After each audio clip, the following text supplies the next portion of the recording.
한 주간 우리를 희노애락에 빠뜨린 말을 모았습니다. 좋은 말, 나쁜 말, 이상한 말. 가려운 부분을 긁어주는 시원한 두 패널 모셨어요. MC 장원 씨 그리고 한겨레 이지혜 기자. 어서 오세요. 안녕하세요. 안녕하세요. 네. 8731번님이 문자 주셨어요. MC 장원 씨에게 네. 문자를 주셨는데 네. 오창석 평론가는 격리 끝나고 바디 프로필 찍었다고 하는데 뭐 없어요? 뭐 없습니까? 그 팩트를 다시 말씀드리자면 네. 그 오창석 평론가가 저랑 방송을 같이 많이 하는 그 분인데 그렇죠. 격리 전에 격리 전에 바디 프로필을 찍고요. 네. 격리 2주 하면서 철저하게 망가뜨리고 나왔습니다. 완전 나왔을까? 원상 아주 복귀 귀여운 되고 배를 갖게 됐어요. 포동포동? 네. 그렇군요. 건강해져서 나왔더라고요. 건강해져서 예. 어쨌든 우리는 MC 장원 씨가 건강하게 나와서 네. 더 이상 바랄 게 없습니다. 감사합니다. 네. 이번 주 회자된 말. 첫 번째 말은 살인귀가 붙었어입니다. 벌써 기분이 나쁜데 네. 먼저, 무섭죠. 네, 무섭습니다. 무속인이 했던 말이라고 하는데요. 먼저 준비된 음성 들어보시죠. 아팠고 찝찝찝찝 아저씨들이 나를 내버려뒀어요.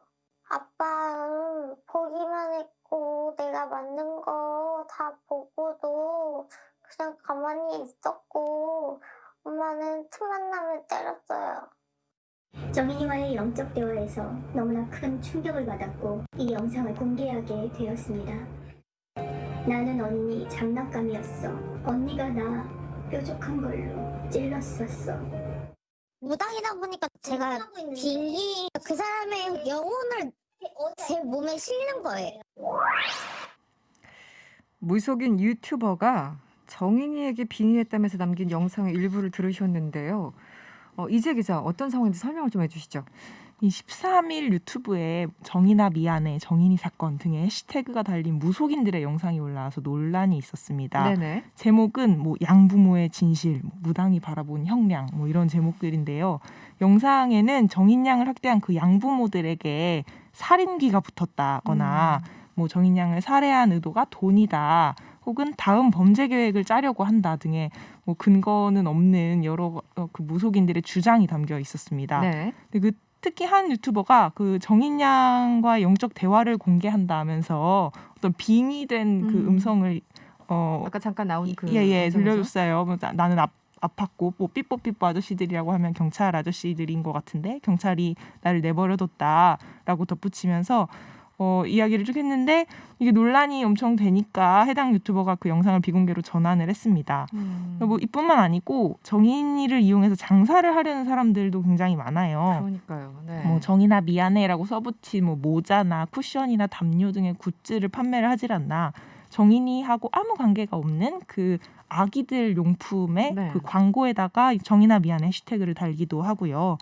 대부분은 다 누리꾼들이 바로 굉장한 거센 비판을 하면서 네. 지금 글을 다 내린 상태이긴 한데 온갖 곳에서 정리를 돈벌이에 이용하려고 하는 사람들이 막 나타나고 있습니다. 1975번님 사회적 분노에 기생하려는 거죠. 이들도 벌을 받아야 됩니다. 이렇게 문자 주셨어요. 마이아루스님도 선을 넘고 있습니다. 이렇게 얘기를 하고 있는데 정말 기생한다라는 단어가 맞아요. 이럴 때 적절한 것이 아닌가 이런 생각도 들고요. 솔직히 두 분도 좀 하실 말씀 많을 것 같아요. MC 장원 씨 어떠셨습니까? 네. 저는 무속인 분들이 하는 말을 믿고 말고는 개인의 자유라고 네네. 생각을 합니다. 네. 그리고 최소한 이분들이 하는 기능은 있다고 봐요. 고민 상담이나 심리 상담 정도의 기능을 한다고 보거든요. 최소한 믿고 말고를 떠나서 왜냐면 이분들께 상담하러 오는 분들이 이야기하러 오는 분들이 잘 살고 계신 분보다는 고민이 많은 분들이 보통은 찾아가지 않습니까? 그렇겠죠. 네. 그렇기 때문에 이 무속인들의 기본 소양은 저는 그 무엇보다도 공감 능력이라고 보거든요. 들어주는 거 이런 아픈 것들. 사람들이 찾아오니까 그분들의 아픔에 대해서 듣고 공감해 줄 수 있는 능력이 가장 기본이라고 생각하는데 전 국민이 너무나도 가슴 아파했던 이 정인양 사건을 네. 자신의 채널을 구독자 수를 늘린다거나 돈벌이를 이용해서 이용한다는 것 아주 기본적인 공감 능력조차 갖추고 있지 않다라고 생각이 들거든요. 네. 무속인으로서의 자질마저도 없는 분이다 이렇게 이야기하고 싶습니다. 어떠셨어요? 이 기자는 저는 이게 좀 무섭더라고요. 네, 맞아요. 네, 어떻게 이런 것까지 그러니까 누군가의 정말 극단적인 아픔과 고통인데 이것까지 활용하려고 하는 것인가? 그렇죠. 어떻게 사람들의 어떤 마음이라는 게 어떻게 여기까지 쏠릴 수 있을 것인가 좀 어떠셨는지. 이게, 네. 이게 이미 사실 저희가 지난번에 조두순 출소할 때도 한번 봤던 그랬었죠. 현상인 거잖아요. 유튜버 그 때. 당시에도 조두순 사건 잊지 말자 그러면서 조두순의 얼굴이 있는 어떤 티셔츠를 판매를 하거나 조두순 집 앞에 가서 네네. 그 주변 사람들 다 괴롭히면서 네네. 어떤 뭐 유튜브 생방송을 하기도 하고요. 근데 사실 이게 그 저는 다 정치인들한테 배운 것 같다는 생각이 많이 아, 들어요. 그렇습니까? 이번에 네. 또 정치인들이 정인이 사건 이게 있고 나서 자기가 정인이 눈물 닦아줄 정인이 3법 발의했습니다. 이런 네, 보도 네. 자료를 굉장히 많이 뿌렸어요. 맞습니다. 여야를 네. 막론하고. 음. 근데 내용들을 보면 깊은 고민이 없어요. 이 법들에. 네네. 이거는 사실상 이 판을 이용하는 어떤 법을 발의해서 자기 홍보용으로 쓰고 있는 거거든요. 그러니까 그런 사람들을 골라내는 방법을 알아야 되는데 그들의 핵심이 뭐냐면 가해자를 욕하는 것, 가해자의 어떤 형량을 높이는 것에만 초점을 맞추고 있어요.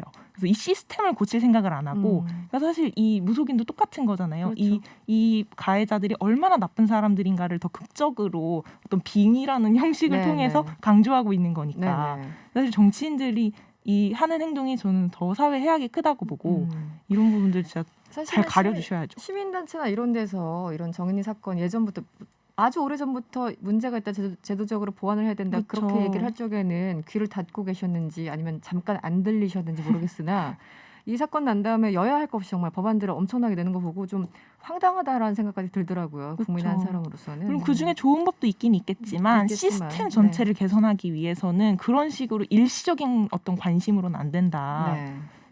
네. 알겠습니다. 네. 제가 네. 이 무속인 분들의 말을 계속 개인적으로는 잘 믿지 않습니다. 예, 제가 개인적 경험이 좀 있는데 네. 과거에 케이블 TV에서 이런 무속인 분들 데리고 프로그램 찍는 게 유행이었어요. 아 그래요? 제가 한 분 모시고 네. 그 밤새 그 흉가를 여러분들 찾아가는 프로그램을 진짜. 했었거든요. 네. 근데 이분이 어디 갈지를 미리 이렇게 알아내셨나 봐요. 그래서 몰래 공부를 하고 오신 거예요. 아. 첫 번째 집에 갔더니 빙의를 하겠다면서 할아버지 목소리를 막 내요. 어. 살려주세요. 아유 살려주세요. 근데 네네. 할아버지 귀신 나오는 집은 다음 집이었거든요. 헷갈리신 거죠. 헷갈리셨어요? 네, 그래가지고 이제 제작진들이 놀래가지고 스케치북에다가 다음 집이에요. 이 집은 아기 귀신이에요. 라고 서서 아기 보여드렸더니 귀신이. 갑자기 목소리가 할아버지에서 아기로 아기로 변하는. 바뀌더라고요. 아 살려주세요. 살려주세요. 베리에이션. 네. 그때부터 저는 이분들에 대한 신뢰를 많이 잃었었는데 어쨌든 그래도 개인적인 경험. 뭐 이분들의 네. 직업을 비하할 생각은 전혀 없고요. 네네네. 무속인도 사람이지 않습니까? 네, 예, 순기능이 뭐 나름 있을 수 있죠. 네. 네네. 무속인이기 전에 네. 정말 다른 사람의 아픔에 공감할 수 있는 사람이 되어야 된다 이런 생각이 듭니다. 알겠습니다. 뭐 더 이상 저희가 언급하는 게 네. 좀 시간 낭비 같다는 생각도 듭니다. 두 번째 말로 넘어가 보죠. 독립운동가는 대충 산 사람들. 이거 저기 이거 예. 잘못 쓴 거 아닌가요? 네. 웹툰 작가 윤서인 씨가 이런 얘기를 했다고 하는데 네. MC 영호 씨 무슨 상황입니까? 일단 제가 네. 숨을 좀 고르겠습니다. 숨을 좀 첫 번째 고르고. 주제에 이어서 두 번째 주제까지 이어지면서 제가 심장박동수가 너무 높아지네요. 예. 나쁜 말들이 연속이에요. 예, 네. 그렇습니다. 이 본인 스스로 이 친일 극우 만화가라고 자처하는 윤서인 씨가 그동안도 이제 수탁 막말로 무리를 일으켰었죠. 네. 근데 이번엔 독립운동가와 이 후손들을 조롱하는 글을 본인의 SNS에 올려서 논란이 되고 있습니다. 내용을 좀 말씀드리자면 윤 씨는 12일 자신의 SNS에 친일파 후손들이 저렇게 열심히 살 동안 독립운동가 후손들은 도대체 뭐 한 걸까? 소위 친일파들은 열심히 살았던 사람이고 독립운동가들은 대충 살았던 사람들 아니었을까라고 막말을 하면서 사진을 두 장 올렸는데요. 네. 그 약간 오래된 허름해 보이는 듯한 집 사진과 네. 굉장히 좀 크고 좋아 보이는 집 사진을 같이 올리면서 네. 그 좋아 보이는 집은 친일파 후손의 집이었고 네. 허름해 보이는 집은 이 독립운동가 후손들의 집이다 이렇게 설명을 단 것이었습니다. 네.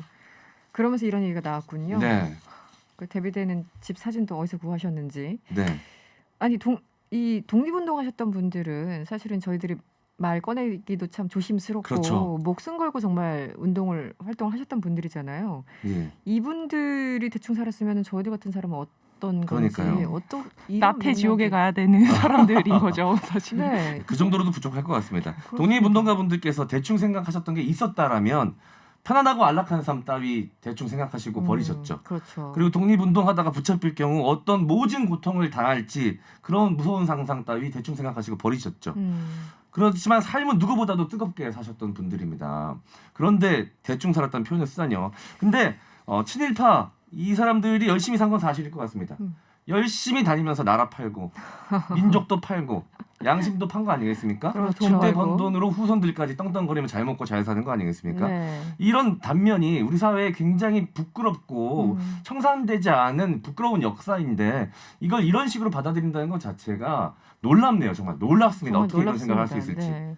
사실 몇 년 전에 인상 깊게 본 그 기획 기사 중에 하나가 그때 한국일보였는지 몇 년 전이에요. 이 정말 독립운동 하신 분들이 얼마나 어렵게 사는지 정말 3대가 얼마나 어렵게 사는지가 그냥 빈말이 아니라 네. 너무나 사회적으로 이게 충분하게 보상이 지어지지 않아서 네. 이렇게 어렵게 산다 이런 기획 기사를 보고 제가 굉장히 좀 많이 좀 미안하기도 하고 또 충격도 받았었는데 관련해서 지금 민주당 송영길 위원이 윤 씨의 이 이상한 글을 보고 한마디 남겼다면서요? 네, 맞습니다. 외교통일위원장이기도 그렇죠. 하죠. 네. 송영길 의원이 SNS에 한마디 남겼는데 뭐라고 했냐면 친일을 하면 3대가 떵떵거리고 독립운동을 하면 3대가 망한다는 우리 사회의 슬픈 자화상을 저렇듯 당연한 것처럼 받아들인다면서 또 저자의 망언에 독립운동가 후손분들의 마음이 또 얼마나 찢길까라고 그러니까요. 이야기를 했습니다. 네. 그러니까 나라와 민족 팔고 배신한 사람들을 단죄를 못해서 지금 그 후손들의 부와 명예가 이어지고 있는 건데 그렇게 되면 누가 또 나라를 위해서 희생을 하겠느냐 이런 그러니까요. 이야기 남겨주셨습니다. 네.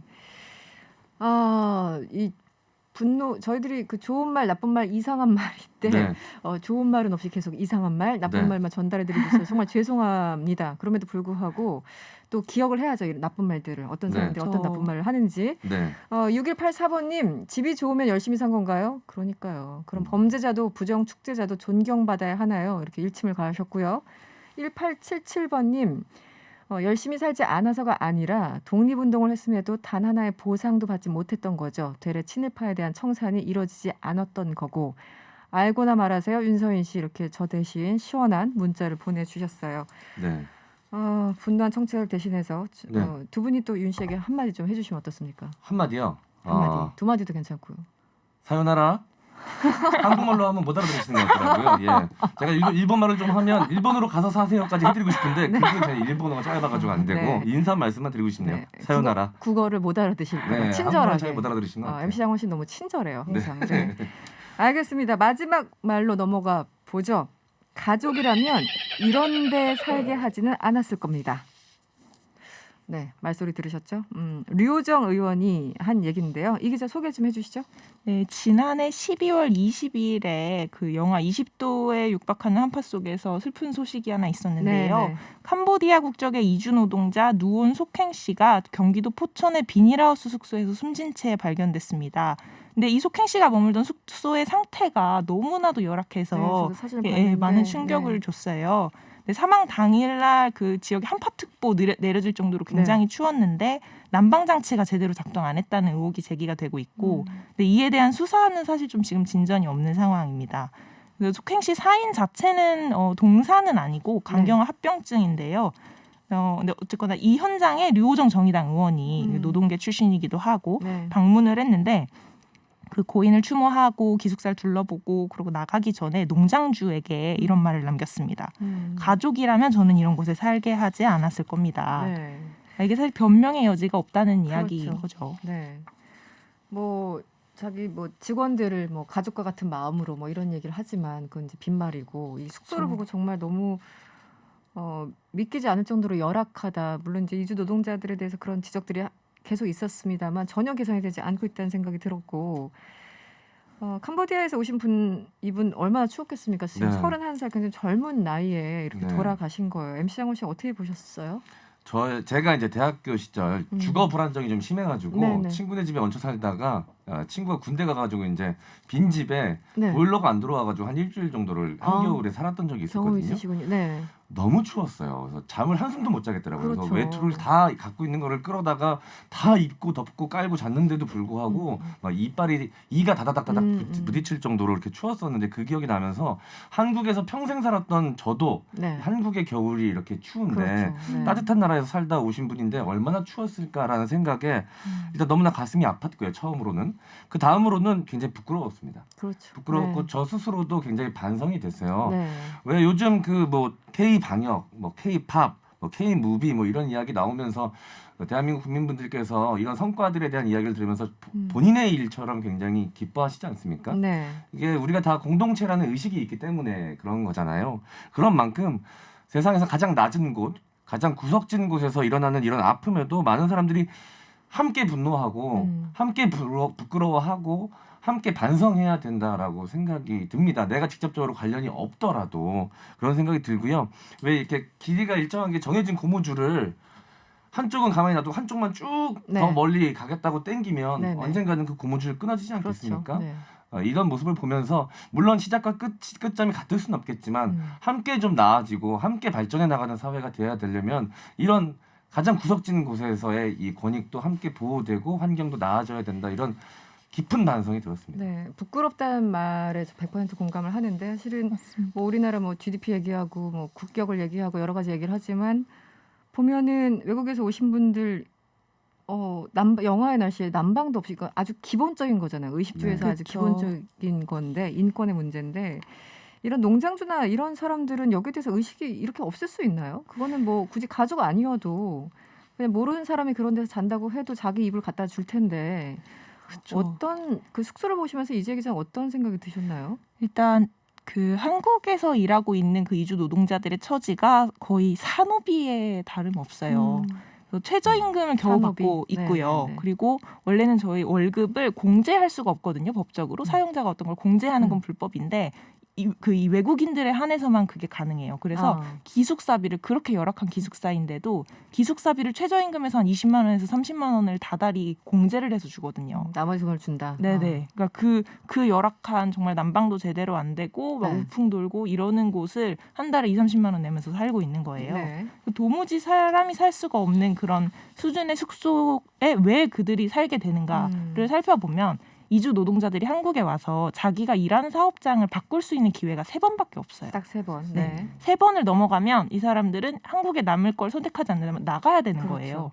쫓겨날까봐 무서워서 그렇죠. 어디 가서. 쫓겨날까봐 무서워서 뭐 심지어 여성 노동자들의 경우에는 사업주한테 성희롱이나 혹은 심하게는 강간을 당하더라도 문제 제기를 못하고 한국에 남아 있는 경우도 진짜 많고요. 네. 그러니까 근데 이거를 국회의원들도 그렇고 사실 고용노동부도 그렇고 엄청 우리나라 국민들처럼 관심을 쏟아주지는 않는 거죠. 모르지 않을 텐데 네. 그리고 그쵸. 뭐 다 아주 알고 극소수도 아니고 사실 이주 노동자들 조금만 취재를 해봐도 금방금방 드러나는 그런 문제들인데 신경 별로 안 쓰는 것 같아요. 네. 그러니까 사각지대에 이들의 저임금을 이용해서 돌아가는 어떤 산업이 있기 때문에 네. 뭐 이걸 건드리면 뭐 이게 연쇄 효과로 나비 효과로 많은 문제가 생긴다 이렇게 생각을 하는 것 같고 그냥 약간 모르는 척. 외면하고 있는 거죠. 착취가 착취를 낳는 정말 악순환 같고요. 아로미님이 문자 주셨는데 이런 소식 들을 때마다 너무 안타깝고 화가 납니다.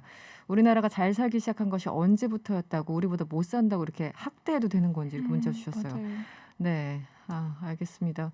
그리고 이 8672번님도 저도 항상 이 생각을 하는데 우리도 이주 노동자로 살았던 과거가 있습니다. 그렇죠. 불과 몇십 년 독일에 전에 우리 간호사들 광부들 가서 일을 했었죠. 네, 그렇죠. 당장 저희 친척분들도 뭐 중동 가서 일하고 저는 그 기억이 있는데 네, 뭐 남미로 가서 사탕수수 받아서 그러니까요. 일했던 분들도 계시고요. 네, 남일이 아닙니다. 네, 오늘은 여기까지 해야 되겠습니다. 말이었고요. 지금까지 MC 장원 씨, 이지혜 기자였습니다. 오늘 고맙습니다. 감사합니다. 감사합니다.